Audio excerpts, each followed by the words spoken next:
টেলিকমের যে কাঠামো যথেষ্ট প্রযুক্তি বান্ধব নয়, বিনিয়োগের জন্য নিরুৎসাহমূলক নীতিমালা সম্পন্ন।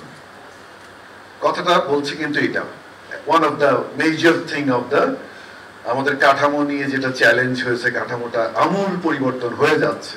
টেলিকম অপারেটরদের পার্টিকুলারলি বিনিয়োগ একটু কম হয়েছে, হয়তো বা এই কাঠামোটা তাদের ওইখানে এই সেক্টরগুলোতে ফার্দার যে ইনভেস্টমেন্টটা লোকাল কোম্পানিগুলো করেছে সেখানে তারা হয়তো ইনভেস্টমেন্ট করার দরকার ছিল, সেখানে তাদের ইনভেস্টমেন্ট করতে পারেনি। Yes, I agree with that.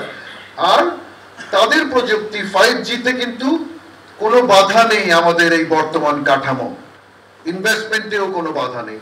আমরা দেখছি যে টেলিকম অপারেটররা ডেটা সেন্টার বানিয়েছে, ক্লাউড তৈরি করেছে।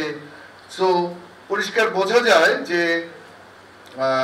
ডিজিটাল সেবা তারা আনতে কোনো বৈষম্য এখানে নেই।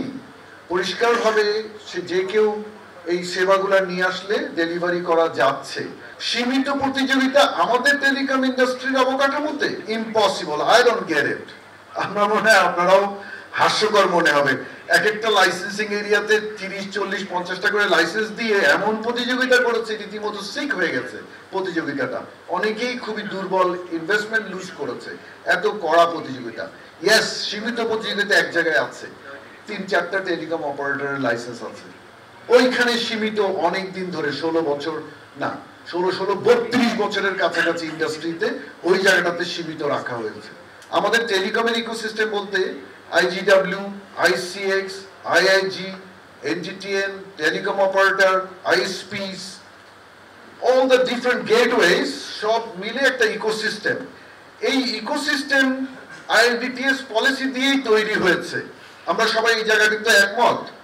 যদি তাই হয়ে থাকে এই ইকোসিস্টেম, তাহলে ওটার সাথে সামঞ্জস্যপূর্ণ নয়, এই কথাটা কি কমপ্লিটলি একটা ভেগ জিনিস না?